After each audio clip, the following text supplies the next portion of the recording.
Hey guys, in this video, I'm going to show you how to fix Disney Plus app not working on Roku. So first of all, you need to make sure you're running the latest version of the app. Press the home button on your Roku remote, and then head over to the Disney Plus app right over here.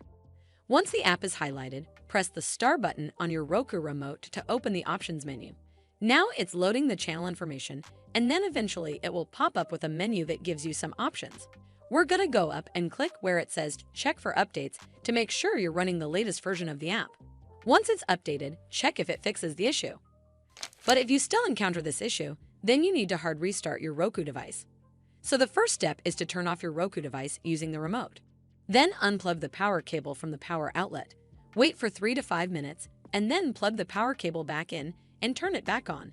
This should fix the issue, but if it doesn't, then you need to completely reinstall the Disney Plus app. From the home screen, head over to the Disney Plus app right over here. Once the app is highlighted, press the star button on your Roku remote, and then click on Remove Channel from the pop-up menu. It's going to ask for confirmation, so click on Remove to uninstall the app from your device. Once uninstalled, press the home button on your Roku remote. From here, we're just going to use our remote and scroll down until we get to where it says Streaming Channels, and then click OK on your remote.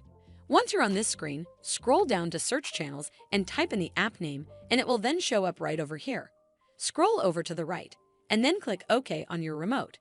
Then we're going to click OK on where it says Add Channel to install it back on your device. Hopefully, this will fix the issue, and if it did, then make sure you give it a thumbs up to see more videos like this, and don't forget to hit that subscribe button. We'll see you in the next one.